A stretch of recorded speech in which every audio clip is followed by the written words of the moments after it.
आपके अपने channel my पाठशाला में और पाठशाला रेलवे एग्जाम्स में। आज के करंट अफेयर्स में मैं आपके सामने नहीं आऊंगा बिकॉज थोड़ा सा काम आने की वजह से मुझे ये current affairs late night record करके आपको देना पड़ रहा है। फिलहाल आज तारीख है 22 अगस्त और आज के इंपॉर्टेंट करंट अफेयर्स आपके सामने हैं। जैविक खेती के तहत भारत का जैविक क्षेत्र की संख्या में कौन सा स्थान रहा? क्या होती है जैविक खेती या ऑर्गेनिक फार्मिंग? तो इसके बारे में चर्चा जरूर करेंगे, लेकिन उससे पहले चलते हैं इंपॉर्टेंट करंट अफेयर्स की ओर।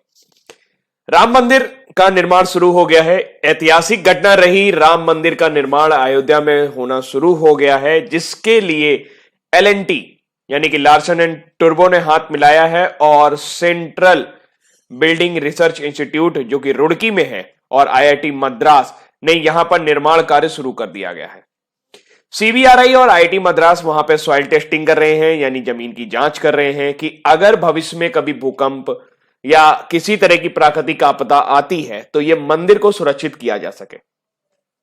तो मंदिर का निर्माण करने वाली कंपनी ने मिट्टी का परीक्षण शुरू कर दिया है और अयोध्या में भव्य श्री राम मंदिर का निर्माण 36 से 40 महीने के दौरान हो जाएगा। इसका निर्माण प्राचीन पद्धति से किया जाएगा। ट्रस्ट ने यह भी बताया, ट्रस्ट के जो मैनेजर हैं चंपत राय, उन्होंने बताया कि मंदिर के निर्माण में भारत की प्राचीन और पारंपरिक तकनीक का प्रयोग किया जाएगा। यह इतना मजबूत बनाया जाएगा कि भूकंप, तूफान और किसी भी प्राकृतिक आपदा का सामना कर सके।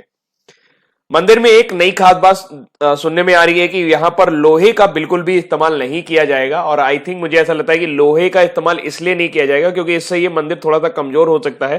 दूसरा, धार्मिक आस्था का भी प्रश्न है, इस वजह से इसमें लोहे का कतई इस्तेमाल नहीं किया जाएगा, यानी कि जो लोहे की सरिया वगैरह होती है उनका इस्तेमाल नहीं किया जाएगा। उसकी जगह यहां पर तांबे की पत्तियों का उपयोग किया जाएगा। निर्माण के लिए 18 इंच लंबी, 3 mm गहरी और 3 mm चौड़ी, 30 mm चौड़ी पट्टियों की लगभग 10,000 पट्टियों की आवश्यकता होगी। और ऐसे में इतना तांबा क्योंकि मैन्युफैक्चर करना मुश्किल है, तो लोगों से इसके लिए कहा गया है कि आप दान दें और जो आप पत्तियां दान देंगे तो उसमें आप नाम लिख सकते हो, अपने मोहल्ले का नाम लिख सकते हो। तो इस तरीके से जो लोग भी राम के ऊपर आस्था रखते हैं, भगवान राम के ऊपर आस्था रखते हैं, वो अपनी पत्तियां यहां पर दान करने के लिए कोशिश करेंगे और बहुत बड़ी संख्या में लोगों ने उनसे संपर्क करना भी शुरू कर दिया है। तो फिलहाल अयोध्या में राम मंदिर का निर्माण हो रहा है। देखने लायक बात यह है, इंपॉर्टेंट यह है करंट अफेयर्स के लिए कि CBRI यानी कि सेंट्रल बिल्डिंग रिसर्च इंस्टीट्यूट इसमें सामने आया है, रुड़की में यह स्थित है और IIT मद्रास ने यहां पर काम शुरू किया है। L&T इसको बनाने का काम शुरू करी है। अभी यहां पर एक्सपर्ट जो है वो जांच वगैरह कर रहे हैं।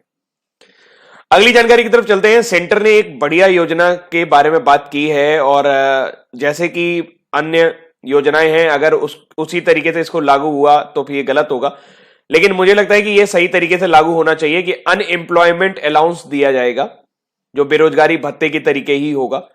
और जो लोग भी, जिन लोगों ने भी लॉकडाउन के दौरान 24 मार्च से लेकर 31 दिसंबर 2020 के बीच में अपनी नौकरी गंवाई है या जिनकी नौकरी जाने की आशंका है, अगर उन्होंने ESIC यानी कि एम्प्लॉयमेंट स्टेट इंश्योरेंस कमीशन के अंतर्गत, यानी कि ESIC यानी कि कर्मचारी राज्य बीमा निगम के अंतर्गत अपना रजिस्ट्रेशन करा रखा है, तो उन्हें इस योजना का फायदा मिल पाएगा। इस योजना में फायदा यह होगा कि उनके 3 महीने की जो सैलरी है वो 50% तक उनके अकाउंट में ट्रांसफर की जाएगी। इसके लिए करना क्या होगा? इसके लिए उन्हें ESIC की साइट पर जाकर रजिस्ट्रेशन कराना होगा और इसके लिए अप्लाई करना होगा। एक बार सारी कागजी कार्रवाई पूरी हो जाएगी, सारी प्रक्रिया पूरी हो जाएगी, तो उनके खाते में इस पैसे को ट्रांसफर कर दिया जाएगा। तो 3 महीने की सैलरी मिलने वाली है 50% तक, यानी 50% तक की सैलरी मिल जाएगी। तो जो लोग भी बेरोजगार हुए हैं इस लॉकडाउन के दौरान, ऐसा माना जा रहा है कि अमूमन आंकड़ा है कि 40 लाख लोगों को यहां पर फायदा होने की उम्मीद रहेगी। अगली जानकारी है, लेबर ब्यूरो ने, श्रम मंत्रालय के अंतर्गत आने वाला लेबर ब्यूरो यानी कि श्रम ब्यूरो ने अभी हाल ही में अपना एक नया लोगो लॉन्च किया है। उनके पास कोई लोगो नहीं था, तो इस लोगो का अनावरण किया गया है। लोगो के हिसाब से अगर बात करें तो जो इससे इंपॉर्टेंट करंट अफेयर्स बनते हैं, लोगों के अंदर जो स्पेसिफिक चीजें होती हैं उनके बारे में आपको जरूर पढ़ना चाहिए, हम जरूर आपको बताएंगे अभी। तो श्रम और रोजगार मंत्री, राज्य मंत्री स्वतंत्र प्रभार संतोष कुमार गंगवार, पहला तो यहीं से बन जाता है एक क्वेश्चन की संतोष कुमार गंगवार कौन है? श्रम एवं रोजगार मंत्री हैं वर्तमान समय में, ने श्रम ब्यूरो के एक आधिकारिक लोगो का अनावरण किया है। या लोगो श्रम ब्यूरो के उन 3 लक्ष्यों यानी कि सटीकता, वैधता और विश्वसनीयता को प्रतिनिधित्व करता है। इसमें एक नीले रंग का चक्र बनाया गया है और जो काम का प्रतिनिधित्व करेगा। नीला रंग यह भी बताता है कि ब्यूरो मेहनतकश कामगारों के साथ काम करता है। तो ये क्वेश्चन यहां से बन सकता है कि नीला रंग जो है किस चीज को रिप्रेजेंट करता है श्रम ब्यूरो में, तो वो रिप्रेजेंट करता है मजदूरों को या मेहनतकश लोगों को। इसमें साथ साथ एक ग्राफ बनाया गया है। ग्राफ में तिरंगा बनाया गया है, मतलब कि केसरिया है, व्हाइट कलर है और एक ग्रीन कलर है, जो ये दर्शाता है कि ये जो श्रम ब्यूरो है ये श्रमिकों से जुड़े हुए आंकड़े इकट्ठित करता है, जिसके लिए ब्यूरो प्रयासरत कहता है कि गुणवत्ता वाले डेटा संग्रहण किया जा सके। और श्रम ब्यूरो का मेन रीजन भी यही है, मेन उसका मकसद भी यही है कि जो भी श्रमिक हैं उनका डेटा इकट्ठा किया जाए और जिस तरीके से भी उनको रोजगार दिलाया जा सकता है, जिन तरीके से भी उनके लिए कुछ अच्छा किया जा सकता है किया जाए। इसमें गेहूं के फलकें भी बनी हुई हैं। चलिए आपको लोगो दिखा देता हूं, बहुत अच्छी पिक्चर तो नहीं मिली मुझे। यहां पे श्रम ब्यूरो लिखा हुआ है और फिर उसके बाद यहां पर ये गेहूं के बाले बने हुए हैं, नीचे भारत इंडिया लिखा हुआ है। एक नीले कलर का चक्रदंत है जो ये दिखाता है कि मेहनतकश लोगों के साथ काम करता है। एक मेहनत जो होती है कभी बंद नहीं होती, लगातार चलती रहती है। इसके बाद एक बार ग्राफ दिखाया गया है जो कि केसरिया कलर में और हरे कलर में और व्हाइट कलर में यानी कि तिरंगे के कलर में है। फिर उसके बाद मोटो लिखा हुआ है एक्यूरेसी यानी कि सटीकता, वैलिडिटी यानी कि वैधता एंड रिलायबिलिटी यानी कि विश्वसनीयता। तो नया प्रतीक चिन्ह श्रम ब्यूरो का यह भी दर्शाता है कि ये एक डेटा आधारित संगठन है। डेटा कैसे पता चल रहा है, यहां पर इन्होंने ग्राफ बना के रखा हुआ है। उन्होंने ये भी कहा कि ये लोगों को सत्यता, वैधता और विश्वसनीयता के 3 लक्ष्यों को प्रतिनिधित्व करता है। श्रम ब्यूरो की स्थापना 1941 में शिमला में की गई थी। तब इसका नाम रहन सहन लागत निदेशालय के रूप में हुआ था। फिर उसके बाद इसका नाम परिवर्तित किया गया और इसका उद्देश्य पारिवारिक बजट के बारे में जानकारियां रखना तथा एक समान रूप से देश के महत्वपूर्ण केंद्रों के रहन सहन की लागत सूचकांक को एकत्रित करना है कि किस तरीके से जो हमारा जीवन स्तर है अलग अलग राज्य में किस तरीके से वेरी करता है। तो श्रम ब्यूरो ने अपना एक नया लोगो जारी किया है। लोगो आई थिंक आपको समझ में आ गया होगा क्या क्या इसके स्पेशल पॉइंट है। इसके ऊपर सत्यमेव जयते भी लिखा हुआ है और अशोक स्तंभ वाला जो लोगो है वो भी यहां पर लिखा गया है। अगली जानकारी है लिंगराज मंदिर। इसके बारे में आपने जरूर सुना होगा। लिंगराज मंदिर की बात करें तो यह भुवनेश्वर के बहुत पुराने मंदिरों में से एक है और अपनी उत्कृष्ट कला शैली के लिए मशहूर है। यह उड़ीसा में स्थित है। तो हाल ही में उड़ीसा सरकार ने 11वीं शताब्दी के लिंगराज मंदिर को उसकी 350 वर्ष पूर्व वाली संरचनात्मक यानी कि कंस्ट्रक्शनल स्ट्रक्चर प्रदान करने की घोषणा की है। यानी कि ये उसके ऊपर कुछ काम करने जा रहे हैं। ये इसको थोड़ा सा और डेवलप करेंगे कि ये जैसा 350 साल पहले दिखता था वैसा दिखाई देने लगे, क्योंकि समय के साथ ये काफी परिवर्तित हो गया है। लिंगराज मंदिर की बात करें तो ये शिव को समर्पित एक मंदिर है जो उड़ीसा के भुवनेश्वर जिले में स्थित सबसे पुराने मंदिरों में से एक है। भुवनेश्वर को पहले त्रिभुवनेश्वर भी कहा जाता था। भुवनेश्वर का मतलब है त्रिभुवन यानी कि तीनों लोगों का स्वामी। तीनों लोगों का स्वामी भगवान महादेव को माना जाता है, भगवान शिव को माना जाता है और उन्हीं को भुवनेश्वर भी कहा जाता है, जबकि उनकी पत्नी पार्वती को भुवनेश्वरी कहा जाता है। वैसे तो यह मंदिर कलिंग वास्तुकला का सर्वोत्कृष्ट नमूना है। भुवनेश्वर को एकाम्र क्षेत्र भी कहा जाता है क्योंकि इस मंदिर का निर्माण देवल शैली में किया गया है और एक देवता के मूल के रूप में एक आम के वृक्ष के रूप में यहां पर संबंधित था, इसीलिए इसे एकाम्र भी कहा जाता है। 13वीं शताब्दी के संस्कृत ग्रंथ के अनुसार लिंगराज का देवता मूल रूप से एक आम के वृक्ष से संबंधित था।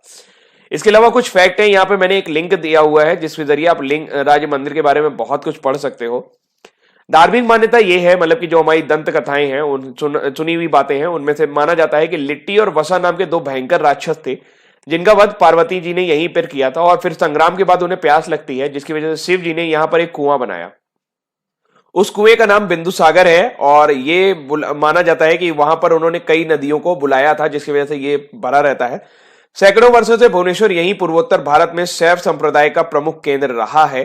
कहते हैं कि मध्य युग में यहां 7000 से अधिक मंदिर और पूजा स्थल थे, जिनमें से अब करीब 500 ही बचे हैं। ये मंदिर वैसे तो भगवान शिव को समर्पित है, लेकिन शालिग्राम के रूप में यहां भगवान विष्णु भी आपको मौजूद मिल जाएंगे। ये उड़ीसा में स्थित है। जिला जो रहेगा वो खुर्दा रहेगा और इसकी निर्माता माना जाता है कि 615 से 657 ईस्वी के दौरान इसका निर्माण ललाट इंदु केसरी ने किया था। ये भगवान शिव को समर्पित एक हिंदू धार्मिक स्थल है और बहुत कठिन है, मतलब कि अगर कोई भी गैर हिंदू निवासी यहां पर जाने की कोशिश करता है तो मंदिर में उसका प्रवेश वर्जित है। बल्कि बगल में एक छोटा सा बड़ा सा चबूतरा बना हुआ है, ऊंचा चबूतरा है, वहां से खड़े होकर आप लिंगराज मंदिर को बड़ी आसानी से देख सकते हो। लिंगराज का अर्थ असल में होता है लिंगम के राजा। जो यहाँ भगवान शिव को कहा गया है, वास्तव में यहाँ भगवान शिव की पूजा पहले कीर्तिवास के रूप में होती थी, लेकिन बाद में उनकी पूजा हरिहर के नाम से की जाने लगी है। ऐसा माना जाता है कि जो भगवान शिव है उनके कई रूप हैं, उनमें से एक हरिहर के नाम से यहाँ पर पूजा की जाती है। इंपॉर्टेंट पॉइंट, लिंगराज मंदिर कहां पर है? उड़ीसा में, जिसका वापस से रेनोवेशन होने वाला है। इसके निर्माता कौन थे, यानी इसको बनवाया किसने था? इसको बनवाया था ललाट इंदु केसरी ने। कलिंग शैली में यह मंदिर निर्मित किया गया है। क्योंकि हम उड़ीसा की बात करें तो उड़ीसा के बारे में कुछ करंट अफेयर देख लेते हैं। उड़ीसा एक ऐसा राज्य है जिसने अभी हाल ही में वंदे उत्कल जननी नाम का एक राज्य गान, यानी कि अपने लिए स्पेशल एक एंथम एक्सेप्ट किया है। और स्टेट का पहला वर्चुअल पुलिस स्टेशन जो है वो अभी हाल ही में सीएम नवीन पटनायक ने उड़ीसा में लॉन्च किया था। सी विजिल और वोटर हेल्पलाइन नाम के 2 वोटर हेल्पलाइन ऐप नजर आए थे, जिनको अभी हाल ही में ई गवर्नेंस अवार्ड दिया गया था भुवनेश्वर में। भुवनेश्वर जो है इसने अभी हाल ही में खेलो इंडिया यूनिवर्सिटी गेम के पहले एडिशन का इनॉग्रेशन किया था, उसको होस्ट किया था। मिंती मिश्रा का संबंध भी उड़ीसा से है, जो वेटनरी ओडिसी डांसर हैं, ओडिसी में डांस करती थी। मनमोहन पात्रा एक प्रसिद्ध फिल्म मेकर थे जिनका अभी हाल ही में निधन हो गया, और मिंती मिश्रा का भी हाल ही में निधन हो गया था। दूसरा, बिम्स्टेक डिजास्टर मैनेजमेंट यानी कि आपदा प्रबंधन एक्सरसाइज, ये भी आपको भुवनेश्वर में देखने को मिला था। इंडिया ने FIFA under 17 women's world cup की मेजबानी करने का फैसला किया है, जिसकी थीम रहेगी किक ऑफ द ड्रीम। ये ऑफिशियल स्लोगन होगा इसका।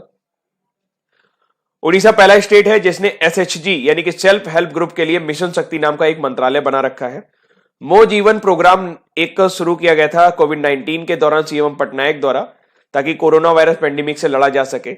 और अपने पिता के नाम पर उन्होंने एक पुस्तक का विमोचन भी किया था, बीजू पटनायक के नाम पर, the adventures of daredevil democrat. Orissa सरकार ने अभी यूनिसेफ के साथ मिलकर मो प्रतिभा नाम की एक योजना का अनावरण किया था। मो प्रतिभा एक प्रोग्राम था जिसमें जो बच्चे हैं उनको जो भी प्रतिभाशाली बच्चे हैं उनको एंगेज किया जा सके, ताकि वो लॉकडाउन के दौरान कुछ ना कुछ उनको इनोवेटिव मिलता रहे, वो करते रहे। अभी हाल ही में पेटा का हीरो टू एनिमल अवार्ड जो है वो उड़ीसा के सीएम नवीन पटनायक को गया था। चीफ मिनिस्टर वर्तमान समय में नवीन पटनायक हैं, बीजेडी यानी कि बीजू जनता दल से आते हैं। गवर्नर वर्तमान समय में गणेशी लाल है, कैपिटल सिटी भुवनेश्वर है। सेक्रेट पिग यानी कि पीपल को यहाँ का राजकीय वृक्ष माना जाता है। अशोक का जो है फूल जो होते हैं वो स्टेट फ्लावर माने जाते हैं। और इंडियन रोलर जो है वो स्टेट बर्ड है यहाँ पर। और स्टेट एनिमल सांबर डियर यानी सांबर हिरन को यहाँ का राजकीय पशु माना जाता है। 20 सीटें आपको लोकसभा में देखने को मिलेंगी, राज्यसभा में 10 सीटें आपको देखने को मिलेंगी।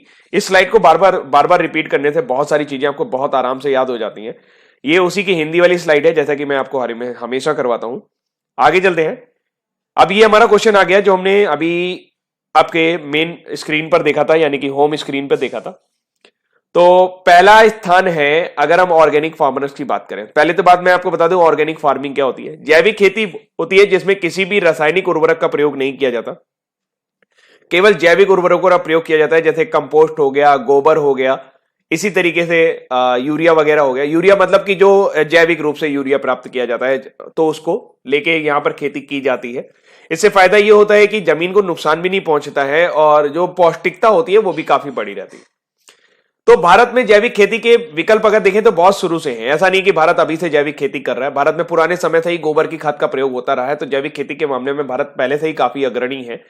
तो कृषि मंत्रालय के अनुसार अभी एक आंकड़ा जारी किया गया जिसमें यह पता चलता है कि जैविक खेती के तहत भारत में जितना जैविक क्षेत्र है, यानी कि ऑर्गेनिक फार्म है, जितना हमारे पास, जितने में हम जैविक खेती करते हैं, उसमें हम 9वें स्थान पर हैं।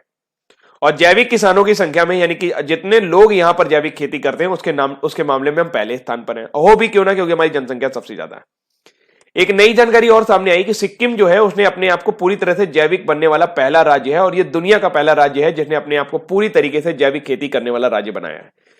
और इसके अलावा त्रिपुरा और उत्तराखंड में भी इसी तरह के अन्य राज्यों में भी ऐसे लक्ष्य तय किए गए हैं। भारत की बात करी जाए तो प्रमुख जो ऑर्गेनिक इंपोर्ट है, वो देखा जाए, एक्सपोर्ट है सॉरी, वो अलसी है, तिल है, सोयाबीन है, चाय है, अदरक है, चावल और दालों का होता है। और जैविक खेती की बात की जाए तो ये सस्टेनेबल डेवलपमेंट गोल जो कि आपके यूएनजीए यानी संयुक्त राष्ट्र महासभा ने 2015 में अपनाई थी, और उनके मुताबिक यह है कि 2030 तक हमें 17 सस्टेनेबल डेवलपमेंट गोल यानी सतत विकास लक्ष्य प्राप्त करने हैं। उसमें सेकंड नंबर पर है भूख को समाप्त करना यानी कि 0 हंगर, और सुरक्षा और बेहतर पोषण प्राप्त करना, टिकाऊ कृषि को बढ़ावा देना है। सस्टेनेबल डेवलपमेंट गोल के बारे में आपको जरूर पता होना चाहिए, उसके बारे में हम अगली स्लाइड में डिस्कस करेंगे। लेकिन देख लेते हैं बायो ऑर्गेनिक के लिए हमारी केंद्र सरकार ने अभी तक क्या किया है। केंद्र सरकार ने इसके लिए 2 योजनाओं को शुरू किया है 2015 से। एक MOVCD है, मतलब mission organic value chain development. इसमें क्या होगा कि इस तरीके से खेती को करना जिससे सभी जो जमीन है वो बंजर ना हो पाए, और जो ऑर्गेनिक फार्मिंग है उससे जरिए धीरे धीरे उसमें इंप्रूवमेंट होता जाए। परंपरागत कृषि विकास योजना यानी कि PKVY, ये एक ऐसी कृषि योजना है जिसमें हम अपने पुराने समय की यानी प्राचीन समय की जो हमारी योजना है हम उसको यूज कर पाएंगे यहां पर। तो किसानों को जैविक खेती अपनाने और लाभकारी प्रीमियम के कारण पारिश्रमिक सुधार के लिए 2 कार्यक्रमों की शुरुआत की गई थी। जो लोग भी ऑर्गेनिक फार्मिंग कर रहे थे उनको यहां पर सब्सिडी देने की भी बात की गई थी। 2018 को, जिसको कृषि निर्यात नीति वर्ष भी कहा जाता है, का उद्देश्य भारत को वैश्विक जैविक बाजारों में एक प्रमुख कारोबारी के तौर में उभरने में मदद करना रहा। और भारत के प्रमुख जैविक निर्यात में सन बीज, तिल, सोयाबीन, औषधि, चावल और दालें शामिल हैं। हम ऑलरेडी डिस्कस कर चुके हैं। लेकिन एक इंपॉर्टेंट बात यह है कि लगभग 50% की वृद्धि हुई है हमारे ऑर्गेनिक फार्मिंग के दौरान, जिनका मूल्य 5151 करोड़ रुपए तक रहा। आगे ई-कॉमर्स प्लेटफॉर्म के जरिए किसान अपनी खेती का यानी कि जैविक ऑर्गेनिक फार्मिंग का जो भी उनका प्रोडक्ट है उसको www.jaivikiketi.in के नाम से एक पोर्टल है, वहां पर ये इसको सेल कर सकते हैं। आपने बहुत कुछ याद कर रखा होगा, मुझे पता है कि आपने अपनी पढ़ाई के दौरान बहुत कुछ याद रखा होगा। मेरे कहने पर एक रिकमेंडेशन और याद कर लीजिए कि सस्टेनेबल डेवलपमेंट गोल में कौन से नंबर पे आता है। जैसे पहले नंबर पर नो पॉवर्टी आता है, दूसरे नंबर पे जीरो हंगर आता है, तीसरे नंबर पे गुड हेल्थ आता है, और चौथे नंबर पे क्वालिटी एजुकेशन, पांचवें पे जेंडर इक्वलिटी, और छठे पर क्लीन वाटर एंड सैनिटाइजेशन। कम से कम 6 तो जरूर ही याद कर लीजिए, क्योंकि अभी देखा जा रहा है कि इससे क्वेश्चन काफी ज्यादा बन रहे हैं और वो डायरेक्ट क्वेश्चन पूछ रहे हैं कि सतत विकास लक्ष्य नंबर 6 में क्या था। जैसे एसएससी ने अभी इस बार पूछ लिया था कि क्लीन वाटर एंड सैनिटाइजेशन जो है, यह ऐसे पूछा था कि सस्टेनेबल डेवलपमेंट गोल नंबर 6 में किस विषय को रखा गया है, तो उसमें जो विषय है वो है क्लीन वाटर एंड सैनिटाइजेशन। ये 17 गोल हैं जो UNGA ने यानी कि संयुक्त राष्ट्र महासभा ने एक्सेप्ट किए थे। संयुक्त राष्ट्र महासभा ने एक्सेप्ट किए थे ये 17 गोल, और ये कोशिश की गई है कि इन्हें 2030 तक पाया जा सके। अगली जानकारी है, इंडियन रेलवे ने अभी हाल ही में एक ट्रायल शुरू किया है रोरो सर्विस का। रोरो सर्विस का फुल फॉर्म है रोल ऑन रोल, यानी गाड़ी के ऊपर गाड़ी। तो गाड़ी के ऊपर गाड़ी का मतलब है रेलगाड़ी के ऊपर ट्रक चढ़ा दिया इन्होंने, और ये शुरू किया है दक्षिण रेलवे। अगर आप दक्षिण रेलवे की बात करें तो अभी हाल फिलहाल ये काफी ज्यादा काम कर रहे हैं। जैसे अभी आपको याद होगा कि इन्होंने एनाकोंडा नाम की एक दुनिया की सबसे बड़ी मालगाड़ी चला दी, 2.5 किलोमीटर लंबी मालगाड़ी इन्होंने चला दी, जिसमें 251 वैगन जोड़ दिए थे। ये भी दक्षिण रेलवे ने शुरू किया था। और दक्षिण रेलवे जो ने रोल ऑन रोल शुरू किया है, इससे मिली जानकारी के अनुसार ये केरल में शुरू किया गया। केरल के कोझिकोड और एर्नाकुलम क्षेत्रों से सब्जी उठाई जाएगी, नारियल और रबर से लदे ट्रकों को गुजरात और महाराष्ट्र तक ले जाया जा सकेगा, जिससे क्या होगा, ट्रकों का जाने का समय भी बचेगा, और ये सब्जी, नारियल और रबर जो खराब हो सकते हैं उनको खराब होने से बचाया भी जा सकेगा। तो रोरो सर्विस कहां शुरू की गई? दक्षिण रेलवे द्वारा। अभी टोकुरा सोरनार खुर्द में खंड में इसका परीक्षण किया गया। इसको शुरू करने के लिए केरल में इसको शुरू किया जाएगा। अगली जानकारी है आइनॉक्स। आप सभी आइनॉक्स को जानते होंगे, मूवी देखने जाते होंगे तो थिएटर आइनॉक्स के आपको मिलते होंगे। तो ये जो है ये स्पॉन्सर बना है इंडियन टीम के लिए, टोक्यो ओलंपिक में भाग लेने वाली इंडियन टीम के लिए स्पॉन्सर बने हैं। अभी हमें याद आया कि कुछ दिन पहले ही, कल ही तो मैं बता रहा हूं कि आईपीएल के लिए स्पॉन्सरशिप किसने हासिल की है? ड्रीम 11 ने हासिल की है। 222 करोड़ रुपए में आईपीएल, जो कि संयुक्त अरब अमीरात में होने वाले हैं सितंबर के दौरान, तो उसमें इन्होंने एक स्पॉन्सरशिप हासिल कर ली है इस साल के लिए। उसी तरह से टोक्यो ओलंपिक गेम्स के लिए टीम इंडिया की जो स्पॉन्सरशिप मिली है वो मिली है आइनॉक्स को। भारत में आइनॉक्स ग्रुप सबसे ज्यादा मशहूर सिनेमा स्क्रीनिंग के लिए है, और टोक्यो 2020 के साथ आइनॉक्स ग्रुप एक India, one India, team India को भी अपने मल्टीप्लेक्स के जरिए लोगों तक पहुंचाएगा और उसको स्पॉन्सर भी करेगा। इस साझेदारी के तहत अपनी मनोरंजन कंपनी आइनॉक्स लेजर लिमिटेड के जरिए टीम प्रचार में भी सहयोगी होगी। टोक्यो ओलंपिक की बात करें तो टोक्यो ओलंपिक की नई डेट के मुताबिक इस फ्राइडे 23 जुलाई 2021 को शुरू होंगे और 8 अगस्त संडे को ये खत्म हो जाएंगे। 2020 में इन्हें होना था, बट ये कोविड-19 की वजह से नहीं हो पाए। इसका स्लोगन है टोक्यो ओलंपिक 2020 का, यूनाइटेड बाय इमोशन। इसके 2 मस्कट हैं, Miraitowa for Tokyo Olympic और पैरालंपिक के लिए सोमाइटी। ध्यान रखिएगा, Someity and Miraitowa is the mascot for Tokyo Olympic. United by emotion इसका स्लोगन है। अब बारी है न्यूज फटाफट की। International day of Remembrance the tribute to victims of terrorism, यानी आतंकवाद से जो लोग पीड़ित होते हैं उनकी याद में उनको श्रद्धांजलि देने के लिए संयुक्त राष्ट्र हर साल 21 अगस्त को एक दिन मनाता है। इस बार ये तीसरा दिवस मनाया जा रहा है और इस बार इसकी थीम है not forgotten stories of remembrance of victims of terrorism. तो हाल फिलहाल international day of remembrance and tribute to victims of terrorism मनाया गया 21 अगस्त को और इसकी थीम इस बार रही not forgotten stories of remembrance for victims of terrorism. ये तीसरा दिवस था। वर्ल्ड सीनियर सिटीजन डे भी 21 अगस्त को मनाया गया है। विश्व वरिष्ठ नागरिक दिवस 21 अगस्त को दुनिया भर में मनाया जाता है। यह दिन पुराने वयस्कों को प्रभावित करने वाले मुद्दों के बारे में जागरूकता बढ़ाता है, क्योंकि देखा जाता है कि जो वयस्क हो जाते हैं, जो ओल्ड पीपुल हो जाते हैं, उनके बच्चे उनका ध्यान नहीं रखते और उनका बुढ़ापे में उनको काफी ज्यादा तकलीफों का सामना करना पड़ता है। तो ऐसी ना हो, इस तरह से 14 दिसंबर 1990 को संयुक्त राष्ट्र महासभा ने 21 अगस्त को विश्व वरिष्ठ नागरिक दिवस के रूप में मनाने की घोषणा की थी। तो 21 अगस्त को हमने 2 डे देखे, एक remembrance for the terrorist victim and world senior citizen day 21 अगस्त। यूएनजी की बात करें तो संयुक्त राष्ट्र महासभा के जो इस समय आपके अध्यक्ष हैं तिजानी मोहम्मद बंदे, जो नाइजीरिया से बिलोंग करते हैं, सितंबर 2020 में वो रिटायर हो जाएंगे। उनकी जगह वोल्कान बोजकिर जो हैं वो 75वीं यूएन जनरल असेंबली के नए प्रेसिडेंट बनाए जाएंगे। वोल्कान बोजकिर तुर्की से आते हैं, तुर्की से संबंधित है इनका। अगली जानकारी तब चले तो कीथ रोवले, नाम बड़ा अजीब है, ये त्रिनिदाद और टोबैको के नए पीएम बने हैं लगातार दूसरी बार। तो कीथ रोवले ने लगातार दूसरी बार 5 साल के कार्यकाल के लिए त्रिनिदाद और टोबैको गणराज्य के प्रधानमंत्री रूप में शपथ ली है। वो सत्तारूढ़ पीपल्स मूवमेंट नेशनल मूवमेंट के नेता हैं। त्रिनिदाद और टोबैको की राजधानी है पोर्ट ऑफ स्पेन। मुद्रा चलती है त्रिनिदाद टोबैको डॉलर एंड वर्तमान समय में प्रेसिडेंट हैं पौला माई वीकेस। इसके अलावा एक और है फ्रांसिस्को एशुए, फिर से बने गए हैं इक्वाटोरियल गिनी के प्रधानमंत्री। फ्रांसिस्को पास्कल इवेगे ओबामा एशुए, बहुत बड़ा नाम है, लगातार तीसरी बार इक्वेटोरियल गिनी राज्य के प्रधानमंत्री नियुक्त किए गए हैं। 14 अगस्त 2020 को राष्ट्रपति की आलोचना के बाद राष्ट्रपति टेओडोरो ओबियांग को अपना इस्तीफा सौंप दिया था।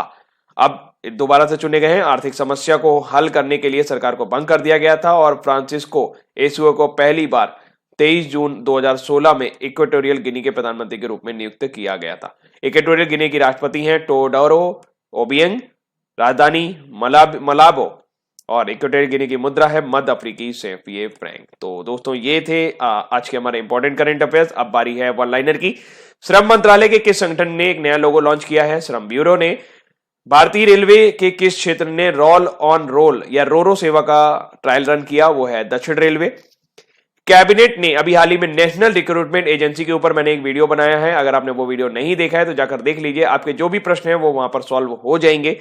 तो एक कॉमन परीक्षा आयोजित करने की बात की है अयोध्या में। हाँ, इससे जुड़ी हुई एक और न्यूज है कि मध्य प्रदेश सरकार ने एक घोषणा की है कि मध्य प्रदेश में जो भी अब नौकरियां दी जाएंगी राज्य सरकार की, तो पहली बार तो वो जो मध्य प्रदेश के युवा होंगे उन्हीं को दी जाएगी। और दूसरा पॉइंट उन्होंने ये भी बोला है कि इसी के जरिए वो नौकरी देंगे, यानी सीईटी में आप जो नंबर लेके आओगे उसके जरिए आपको और कोई परीक्षा नहीं देनी पड़ेगी। सीईटी के मेरिट के आधार पर आपको नौकरियां कई विभागों में प्राप्त हो जाएंगे। तो ये मध्य प्रदेश वाली सरकार का एक अच्छा मुझे स्टेप लगा कि अगर इसके बाद कोई और परीक्षा नहीं करा रहे हो, सही है, सेंटर में आप करा लो, लेकिन जो स्टेट लेवल की परीक्षाएं उनमें सीईटी में आप दे दो तो ज्यादा बढ़िया रहेगा। बहुत सारे युवाओं को लाभ हो जाएगा, बहुत सारे उन्हें अलग अलग एग्जाम नहीं देने पड़ेंगे।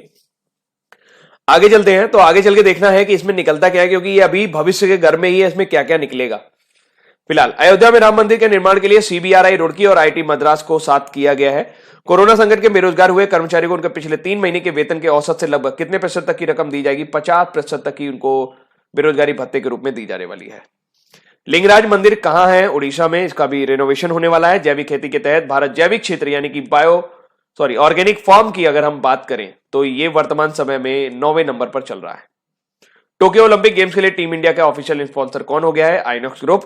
और संयुक्त राष्ट्र द्वारा हर साल आतंकवाद पीड़ितों की याद में श्रद्धांजलि देने के लिए अंतर्राष्ट्रीय दिवस कब मनाया जाता है? 21 अगस्त को। विश्व वरिष्ठ नागरिक दिवस भी दुनिया में मनाया जाता है 21 अगस्त को। अब बारी है आज के क्विज की। कैबिनेट ने नेशनल रिक्रूटमेंट एजेंसी के गठन को मंजूरी दे दी है। श्रम मंत्रालय के किस संगठन के लिए एक नया लोगो लॉन्च किया गया है? लेबर ब्यूरो के लिए। भारतीय रेलवे ने किस क्षेत्र में रोरो सेवा का ट्रायल रन किया है? तो वो है साउथर्न सदर्न रेलवे यानी कि दक्षिण रेलवे जोन। और अयोध्या में राम मंदिर का निर्माण के लिए सीबीआरआई रुड़की और किसने निर्माण कार्य शुरू कर दिया है? तो वो है आईआईटी मद्रास। एलएनटी भी इसमें भाग कर रही है। कोरोना संकट के दौरान कितने प्रतिशत तक उनकी रकम यानी कि सैलरी उनको दी जाएगी जो भी बेरोजगार हुए हैं? तो 50% तक की उनकी 3 महीने की सैलरी उनको दे दी जाएगी एज ए बेरोजगारी के हित लाभ के रूप में, यानी कि एज ए अनएम्प्लॉयड एम्प्लॉय जो भी है उनको अनएम्प्लॉयड बेनिफिट के रूप में ये दिया जाएगा। लिंगराज मंदिर कहां पर है? ये उड़ीसा में है। वैसे तो ये शिव जी के ऊपर समर्पित मंदिर है, पर आप यहाँ पे विष्णु जी की भी पूजा कर सकते हैं। जैविक खेती के तहत भारत के जैविक क्षेत्र की संख्या में कौन सा स्थान रहा? 9वां स्थान रहा है, जबकि किसानों के मामले में ये पहले स्थान पर है। टोक्यो ओलंपिक गेम्स के लिए टीम इंडिया का ऑफिशियल स्पॉन्सर कौन रहेगा? तो वो रहेगा आइनॉक्स। और आतंकवाद से पीड़ितों की याद में श्रद्धांजलि देने के लिए अंतर्राष्ट्रीय दिवस कब मनाया जाता है? 21 अगस्त को। और विश्व वरिष्ठ नागरिक दिवस दुनिया भर में कब मनाया जाता है? ये भी 21 अगस्त को। तो दोस्तों ये थे आज के हमारे इंपॉर्टेंट करंट अफेयर्स, और आज और कल भी इसी तरह से आपको करंट अफेयर्स मिलेगा, थोड़ा सा मैनेज कर लीजिए। आज के लिए इतना ही रखता हूं। Thank you so much, bye bye. Video को लाइक करना मत भूलिएगा, क्योंकि मेहनत उतनी ही लगी है करंट अफेयर्स करने में, कम नहीं लगी है। मैं आपके सामने नहीं हूं, ये बात अलग है, बट मेहनत उतनी ही लगी है। तो अभी के लिए thank you so much, bye bye, take care.